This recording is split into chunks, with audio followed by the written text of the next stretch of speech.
Olá, meus amigos, espero que vocês estejam bem. Vamos falar aqui da resolução número 102 de 2009 do CNJ, do Conselho Nacional de Justiça.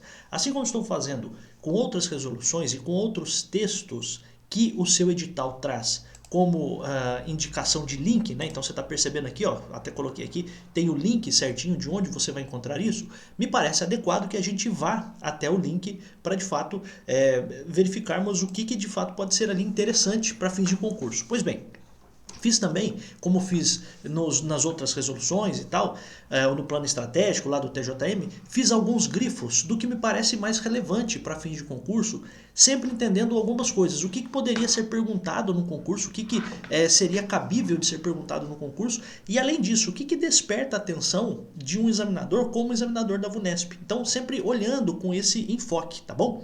Então, este arquivo aqui, ele ficará grifado e, cara, sugiro que você pegue o arquivo grifado e leia, dá uma passada de olhos nisso antes da prova, principalmente na véspera da prova, até no dia da prova, se for o caso, passa os olhos ali rapidinho. Professor, a gente deve estudar no dia da prova? Claro que deve estudar, a não ser que a prova seja de manhã, mas se a prova for à tarde, a não ser que você vá se deslocar de carro, de ônibus, sei lá o que, com um tempo muito grande de deslocamento, mas assim, é aconselhável que você estude no dia da prova, dá ali uma olhada em algumas coisas ali para ficar mais fresco na sua cabeça. Eu sempre fiz isso, então não sei porquê. Ai, não, na véspera de prova já não estuda nada. Cara, pelo amor de Deus, você não vai querer estudar todo o conteúdo na véspera. Lógico que não dá. Mas olhar algumas coisas na data da prova ou na véspera da prova, não tem por que não fazer, né? Então, mas eu vou ficar cansada, vou ficar cansado. Não fica, cara. Você vai ficar até mais seguro na hora de fazer a prova, tá bom? Então, resolução 102, o que ela dispõe? Ela dispõe sobre a regulamentação da publicação de informações alusivas, ou seja, referentes à gestão orçamentária financeira, aos quadros de pessoal e respectivas estruturas remuneratórias. Trocando em miúdos, o que essa resolução faz? Resolução do Conselho Nacional de Justiça. Ela vem orientar os tribunais sobre como nós vamos divulgar o quanto as pessoas que trabalham nos tribunais ganham. Professor, mas pode isso? Opa, claro que pode. Se você olhar lá na Constituição Federal, no artigo 37 e em diante, tem lá a parte da administração pública e um dos princípios da administração pública é a publicidade. Então, tudo que é gasto dentro da administração pública, com o nosso dinheiro, com o seu dinheiro, com o meu dinheiro, tudo isso. Ah, professor, mas será que eu pago isso também? Todo mundo paga. Quando compra alguma coisa, já está pagando, né? Então, todos esses gastos, eles devem ser colocados de forma transparente, tá? Inclusive, sempre lembrando, né? Os tribunais devem fazer essa divulgação de tempos em tempos, conforme dispõe lá a Constituição Federal. Pois bem, então o artigo 102, a resolução 102 de 2009 do CNJ, vem de algum modo orientar os tribunais sobre como fazer isso, tá? Então aqui se você ler, né, considerando, né, então tem aqui, por exemplo, considerando que a administração pública rege-se pelos princípios do artigo 37, que a publicação de informações alusivas referentes à gestão orçamentária e financeira promove a transparência da gestão e constitui valioso mecanismo de controle social, ou seja, por quê? Se você perceber, existe a necessidade de o povo, de a população saber o quanto os poderes estão gastando. E nós vamos fazer aqui um concurso para um dos poderes da República, que é o poder judiciário. Então é importante que as pessoas saibam quanto está sendo gasto com o poder judiciário. Pois bem, então depois de todos esses considerandos, a gente tem o contexto em si da resolução. Então o artigo 1º fala que os tribunais publicarão em seus sítios, né, são sites, né, tá, na rede mundial de computadores e encaminharão ao CNJ algumas coisas.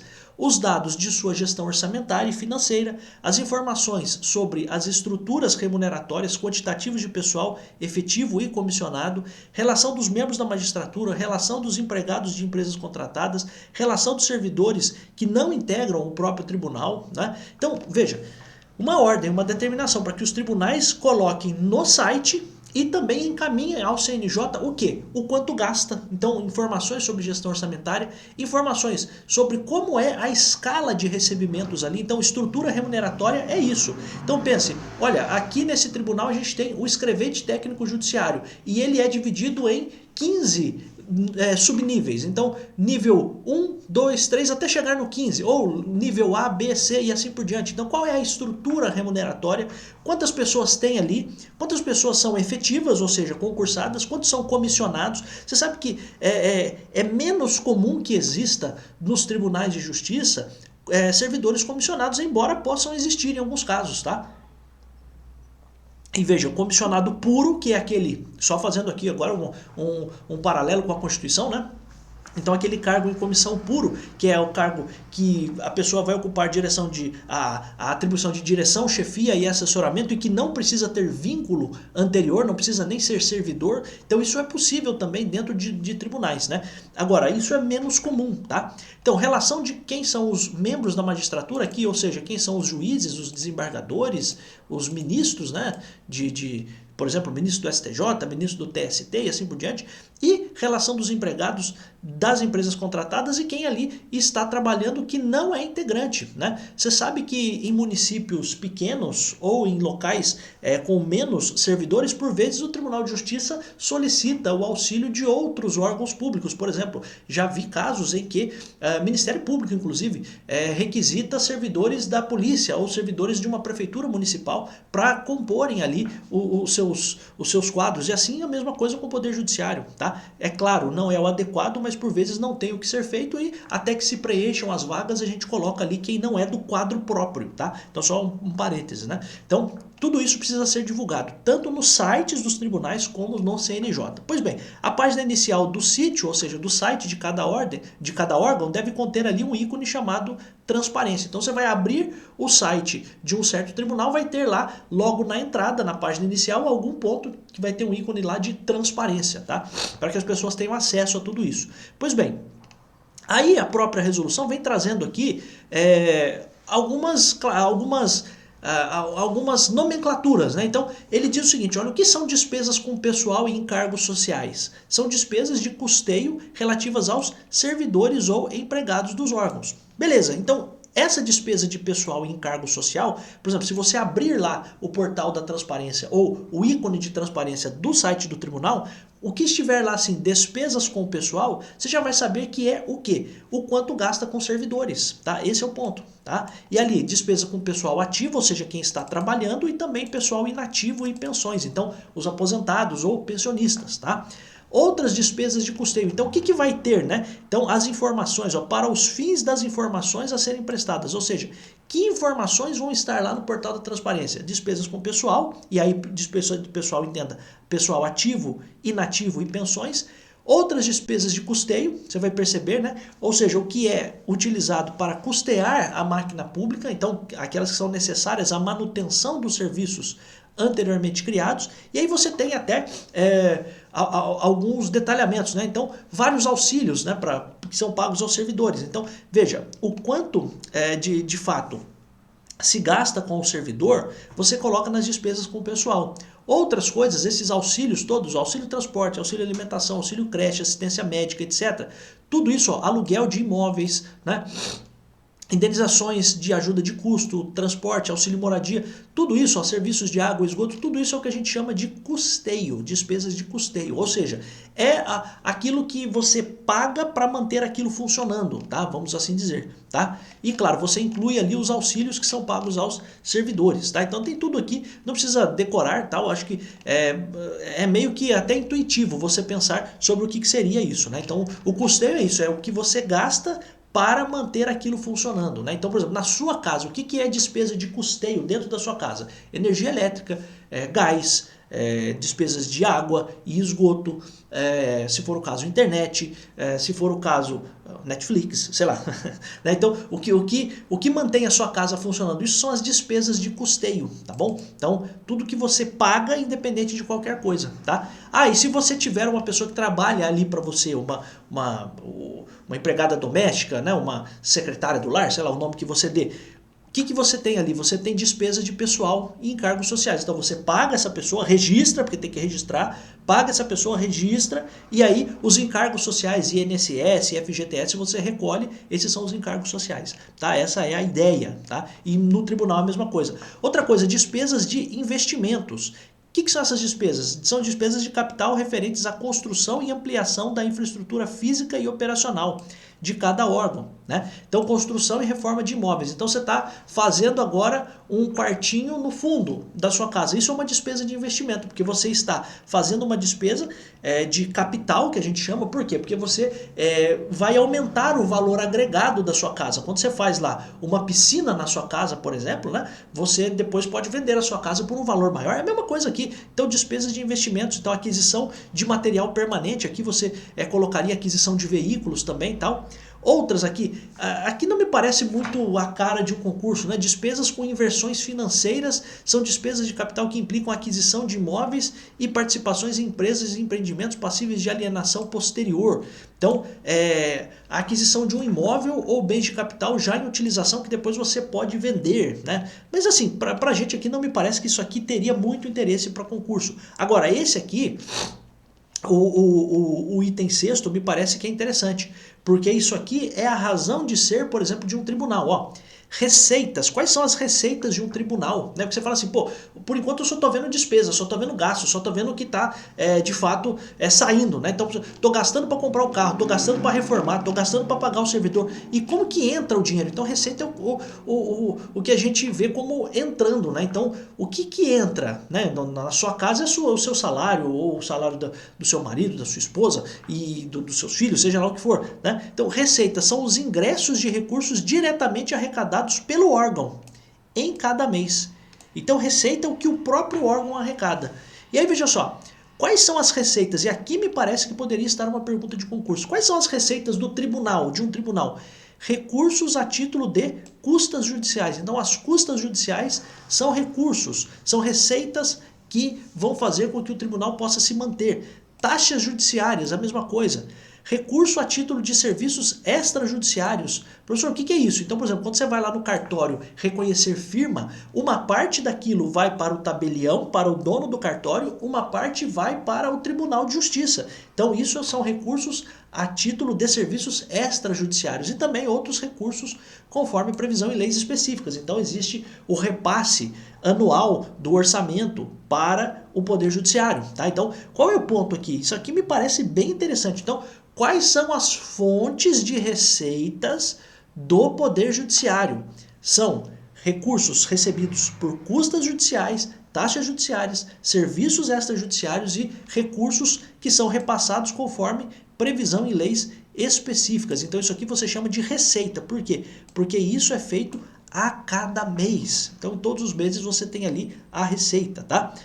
Despesas são aquelas cujos empenhos foram liquidados. Nossa, professor, não entendi nada disso. Então, inclusive, isso aqui é a lei 4.320, é uma lei que trata especificamente dos orçamentos. Só guarde isso, despesa é aquilo que foi de fato pago. Então, liquidar o empenho, quando você empenha, você separa o dinheiro para ser usado num determinado gasto, num determinado custo. Quando você de fato paga aquilo, você diz que o empenho foi liquidado. Tá? Título de curiosidade aqui, não imagino que isso seja perguntado. O que me parece que tem cara de concurso é esse inciso sexto aqui, tá bom? Então preste atenção, decore, se for possível, esse inciso sexto aqui. Aí em prosseguimento, meus amigos, a gente tem informações sobre recursos humanos e remuneração. Aí a gente tem a seguinte indicação, alguns órgãos vão publicar nos sites, né, da Rede Mundial de Computadores e também vão encaminhar ao Conselho Nacional de Justiça algumas coisas. O que? O quanto as pessoas ganham. Perceba, entenda que, por enquanto, no artigo 2º, a gente tem uma orientação geral. Ó, você vai colocar lá o quanto você gasta no total com os servidores. Agora, o artigo 3º vem trazer para a gente uma outra coisa. Ó, depois de você publicar o quanto você gasta no geralzão, eu quero saber o quanto você gasta para cada um. Tá? Então, sem prejuízo do disposto nos artigos 1º e 2º, os órgãos vão publicar o quê?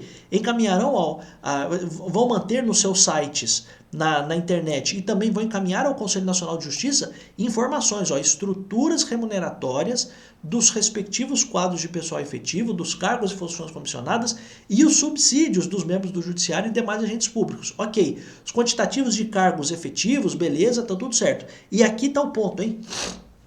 Aqui a relação completa de servidores, empregados ou não, integrantes de quadro próprio e tal. Beleza, tá tudo certo. O que chama atenção aqui? Chama atenção o inciso 5º e depois, o inciso 6º, ó.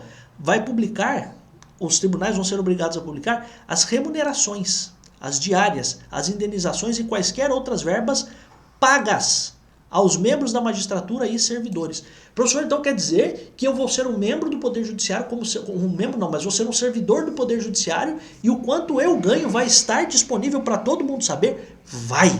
Professor, mas não é justo. Entenda uma coisa, lá não vai constar o quanto vai ter de desconto, sei lá, de pensão alimentícia, de empréstimo que você paga, nem nada disso. Vai ter lá o quanto você ganha, vai haver a indicação dos descontos, mas não há indicação de quanto, de para onde vão esses descontos, né? E vai ter o quanto você ganha líquido, tá? Então, isso vai estar lá. Então, que chama a atenção, você tem a necessidade de os tribunais indicarem o quanto eles gastam no geralzão para todo mundo. Olha, eu gasto 5 bilhões, estou chutando, tá? Não é isso, tá? Mas eu gasto 600 milhões com a remuneração de todos os servidores. Só que agora eu vou trazer servidores e magistrados, né, juízes e tal. Agora eu vou trazer o detalhamento um a um.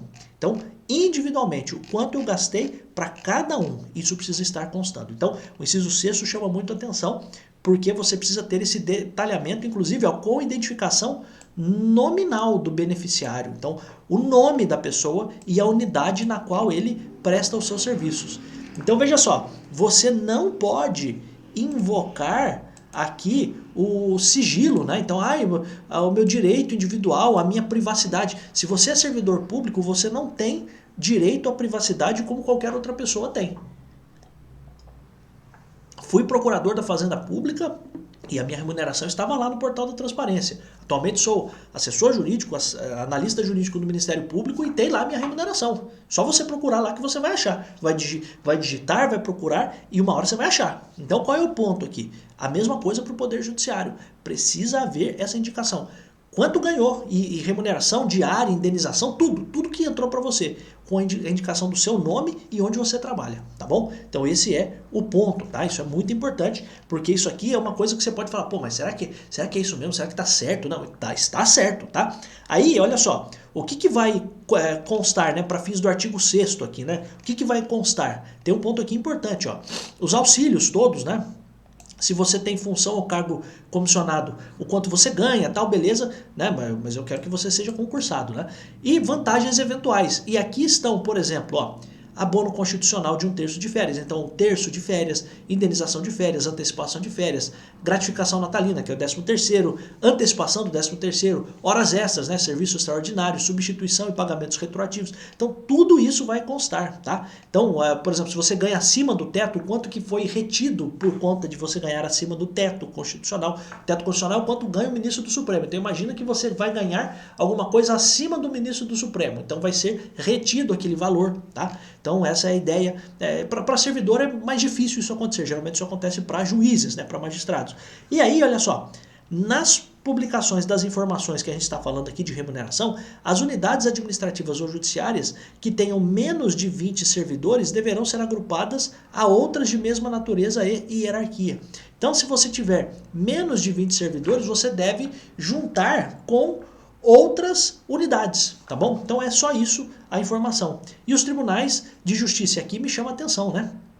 Porque você vai fazer o concurso para o Tribunal de Justiça Militar. Então, os tribunais de justiça e justiça militar estadual adaptarão os anexos 3 e 4 às estruturas remuneratórias das respectivas carreiras, planos de cargos e funções comissionados. Então, existe aqui uma determinação para quê? Para que os tribunais de justiça militar estadual, que é o seu caso, vão fazer o que? A adaptação daquilo que está nos anexos aqui, que a gente não vai precisar nem ver os anexos, porque isso para a gente não é relevante. Tá? Qual é o ponto aqui? A orientação de que haverá necessidade, porque veja, o Tribunal de Justiça Militar Estadual tem menos servidores, tem uma estrutura menor, ele tem que fazer as adaptações, está tudo certo, né? Não tem problema nenhum. Tá? Aí veja só, existe aqui a indicação de você trazer, de você não, de os tribunais, né, trazerem demonstrativos detalhados, ok. As informações publicadas, elas vão ser publicadas como trimestralmente, no caso do inciso 2, tá? Esses demonstrativos detalhados, então, vão ser feitos, publicados trimestralmente, acho aconselhável você guardar isso. Então, os dados detalhados a cada 3 meses. E sempre que houver alteração na estrutura remuneratória, você também tem que publicar. Então, olha, teve um aumento para todo mundo, então tem que publicar agora como vai ser, né? Agora, se não teve aumento nenhum, a cada 3 meses eu faço a publicação detalhada, tá? Esse é um ponto importante. E sempre que houver modificação das relações, também você faz a publicação. Então, o cara tinha a pessoa tinha uma atribuição e agora subiu de cargo. Então também isso vai ser feita a publicação dessas modificações. E também mensalmente até o 15º dia do mês subsequente ao de referência, no caso do inciso 6º. Então também as remunerações vão ser trazidas mensalmente. Então você tem mensalmente e você também tem trimestralmente, no caso do inciso 2º, certo? E você tem mensalmente também. Professor, você acha que isso aqui cai? Não acho, tá? Sinceramente acho que o que mais chama atenção para mim, né, como professor, aqui as receitas, tá? Isso aqui me chama muito a atenção, tá? Mas pra gente não dizer que não falou das flores, então nós vamos passar por tudo aqui e aí as informações vão estar em HTML, em formato hipertexto, e a cópia deve estar disponível para download, beleza. Os dados também vão ser publicados, os dados publicados, na verdade, vão ser encaminhados ao CNJ na mesma data em que forem publicados ou retificados. As informações vão ser mantidas. Aqui também me parece que tem cara, cheiro e jeito de concurso, hein? Vou até colocar com outra cor aqui. As informações todas vão ser mantidas nos sítios, por no mínimo 36 meses. Cara, muito jeitão de concurso isso aqui, tá? Então esse é um ponto também bem interessante. E aí o CNJ, o que ele vai fazer? O Conselho Nacional de Justiça vai sempre fazer o quê? Vai incluir na sua rotina de fiscalização a verificação periódica da integridade, para ver se aquilo que está sendo falado de fato é verdadeiro, né? Porque vai que o pessoal está mentindo lá, né? Então não pode, tá bom? Então isso é o extrato aqui, o suprassumo da resolução 102 do CNJ para o seu concurso do Tribunal de Justiça Militar. Eu queria fazer um convite para você em 1 minuto, que é de você clicar no link que está aqui embaixo para você se inscrever. Eu não sei quando você está assistindo a esta aula, mas o que eu queria dizer para você? Se você estiver assistindo antes do dia 13 de agosto, eu queria que você entrasse, colocasse o seu e-mail, até como uma forma de eu ter noção se você tem interesse nisso ou não, e depois entrasse também no grupo do Telegram, que vai vir depois do e-mail, né? Para que você participasse de uma aula que eu vou dar do dia 13 de agosto, às 10 horas da manhã, tratando de formas interessantes, produtivas de você estudar para concurso com pouco tempo e estudar por meio de questões. Então vai ser uma aula normal, uma aula como eu dou aqui, não tem nada pirotécnico, nem nada disso, mas uma aula especial para você com esse direcionamento. Inclusive lá eu vou trazer informações de como que você pode, se quiser, até dar um passo a mais nesses seus estudos, tá bom? Então eu convido você a entrar, a clicar aqui no link que está aqui embaixo, profdoneri.com.br, e você de fato entrar lá, se cadastrar. Você sabe, cara, eu não vou ficar aqui te enchendo o saco, eu não vou ficar te mandando um monte de e-mail te atazanando, você sabe disso, eu não vou fazer nada disso, tá? Vou mandar um e-mail ou outro, tal, sem estresse, mensagem no Telegram também, uma ou outra, sabe? Porque o objetivo aqui, você não tá aqui pra festinha, você tá aqui porque você gosta do conteúdo, eu sei disso, você tá aqui por minha causa, porque eu ensino aquilo que você quer aprender, que você precisa aprender sem enrolação, eu sei disso, e humilde também, né, professor? Não, mas estou dizendo com muita clareza, né, porque a gente tem um monte de gente que dá aula para concurso, mas fica só agitando em aula, mesmo que é bom não dá, eu tô aqui dando aula para você, então eu queria também convidar você para uma aula, não tem floreio lá, tá bom? Vai ser aula mesmo, vou trazer informações para você que são relevantes, tá bom? Convido você a entrar, agradeço muito a todo mundo que está aqui no canal, eu volto em tantos outros vídeos, sim, porque eu adoro estar aqui, eu gosto pra cacete do que eu faço aqui, eu adoro estar aqui. Um abraço, tchau!